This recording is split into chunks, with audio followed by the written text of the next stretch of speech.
How's it going, everybody? I'm Jeff Salkey here at Kneeland Park in Shelton, and I'm talking with two great friends of mine who I've really gotten a chance to know over the years as we are getting closer and closer to Overdose Awareness Day at the end of the month. It's always a two-day event here in Mason County, one in Belfair, one in Shelton.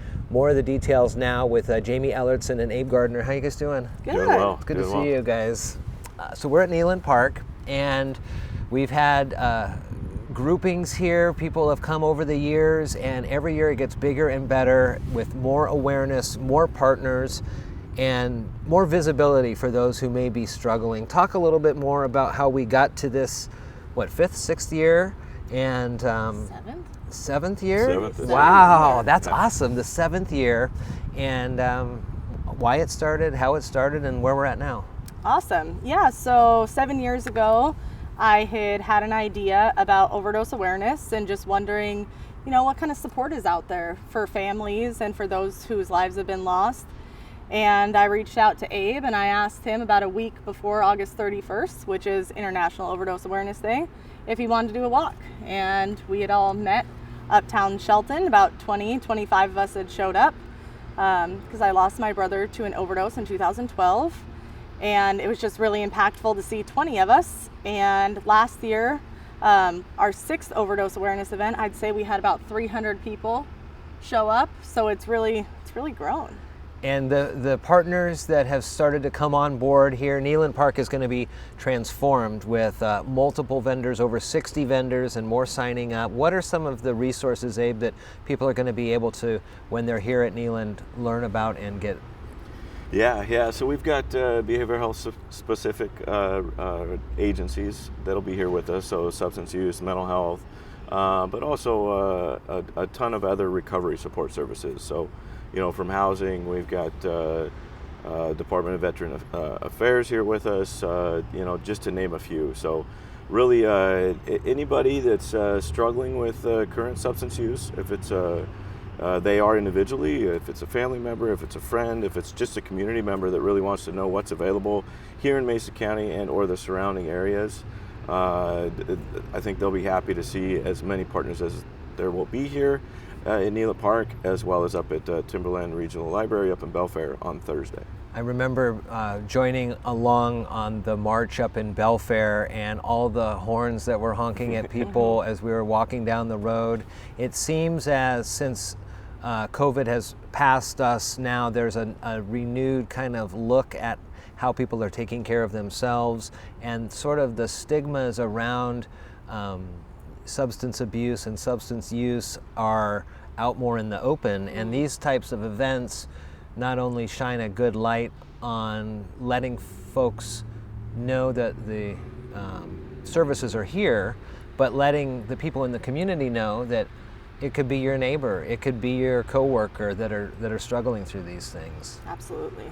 What are some what you want to elaborate on that? Yeah. Well, I was just going to say, that's kind of been one of our goals from the very beginning of this particular event, is to really shine a light on how this community can come together and support. It's a topic that in the past has been, I think been difficult for folks to really communicate about, right? It's been substance use. It's kind of over here, in the corner in the dark, right? I think the first few years we were like, let's shine a light on what this difficult topic can be. And so I think everyone coming together as a community, providing all the access to the agencies, to the support agencies, and as well as at the beginning of every walk we gather. So after the resource event, we have everyone kind of come together as one. We have a list of incredible speakers that join us each year. We've got representatives from our law enforcement partners, so the Sheriff's Office, Police Department. We've got county commissioners, and we have folks with lived experience. And everyone has to suffer through Jamie and I's welcoming and our, our 2 cents and our experience, and our tears, and our exactly, and our tears. But I think we've communicated every year too that that's just a great representation of how supported we are from our leaders on down to folks that are, working kind of in the trenches, so to speak, as our folks that are boots on the ground working directly with individuals, is that we're represented here in Mason County from the top on down, from the bottom on up. What are some of the newer services that are available for folks now? I know, Abe, you're kind of more north in the North Belfair area. Jamie, you're down here at the Shelton area. So between the two parts of the county, are there new services that are on tap for folks that they can utilize? And then I guess an add-on to that would be, how do you deal with the privacy concerns that folks may have if they're looking for specific services on the days of those events?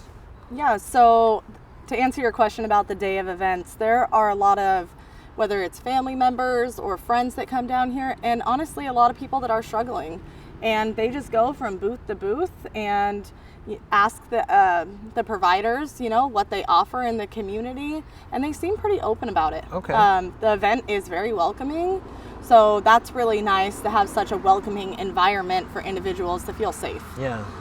So a lot of times we don't really have concerns about privacy. Oh, good. As for some of the new services, we are seeing a lot more mobile services and kind of breaking away from that brick and mortar scene. Right. So reaching out to individuals that we normally wouldn't be able to reach out to by getting out in the community and walking the streets, or kind of going to different places that others congregate. And Abe, you got a program like that now too. Yeah, I think there's a number of new services, and in addition to the new services, is also a really concerted effort on communication between agencies, maximizing and playing to everyone's strengths, so maximizing the resources we do have, because we are a smaller county, so we really have to do our best to be creative and work together. But there's a number of different agencies. There's Belfair Community Clubhouse. We have a couple different programs up at the Fire Authority that I think we've talked about a little bit, Jeff, our Resource Access Program, our Mobile Integrated Health Program. They're doing some really great work. And also, just circling back quickly, is that, if anyone is struggling to reach out, I think Jamie and I have always said, find us. We'll be roaming around. I'll be in uniform. Jamie will have her county badge on. But if you want to pull us aside and just say, hey, we don't know where to start, this is what we have going on, we'd be more than happy to support them. No questions asked, with an empathetic ear, and we can go from there. So it's a 2-day event again, and this year starting up in Belfair on the 31st, and going to be gathering at the library there. And as you mentioned, there'll be some words spoken, and then there's a march that goes down and then back to the library, so you can see the folks along the highway there. And then the times here at Kneeland Park, the next day on the 1st, what are those times here that people will be gathering? 3 to 5:30 is the resource fair. And we kind of break things down, gather about 5:45 here at the picnic structure. And then we usually try and have a goal of commencing the walk around 6:05-ish. Sure, okay. And you talked a little bit about the support you have from the county commissioners and law enforcement. In addition to them being visible at these events and showing their support, they also have been helpful in finding new ways to get resources into the county. Like you said, we are a small county, and sometimes financial dollars are hard to come by, but they're able to do what they can, and they're helping out. Yeah, absolutely. I think a great testament to that is the new co-responder program that the sheriff's office has stepped up to the plate and implemented, that's a partnership that has been encouraged by the commission, the county commission, and both the sheriff's office is implementing a new program, and the Shelton Police Department has had a program similar to that for a few months now. But programs that Jamie and I are super supportive of, and we've had the opportunity to kind of work boots on the ground as well in some of those areas. But they've been incredible partners. That's great. That's great. Again, it's coming up on the 31st and 1st. We'll put the links to the times, and more information is available. Substance abuse has always been around in every community across these United States, and I think over the last few years with the pandemic that we've all gone through, we've noticed increases in different sectors of that, and now's a great opportunity for folks to learn more and get more information. Jamie, Abe, good to see you too. You too. Thank you, And Jeff. that's great work. 7 years now strong. That's fantastic. Very Pretty cool. excited. Yeah.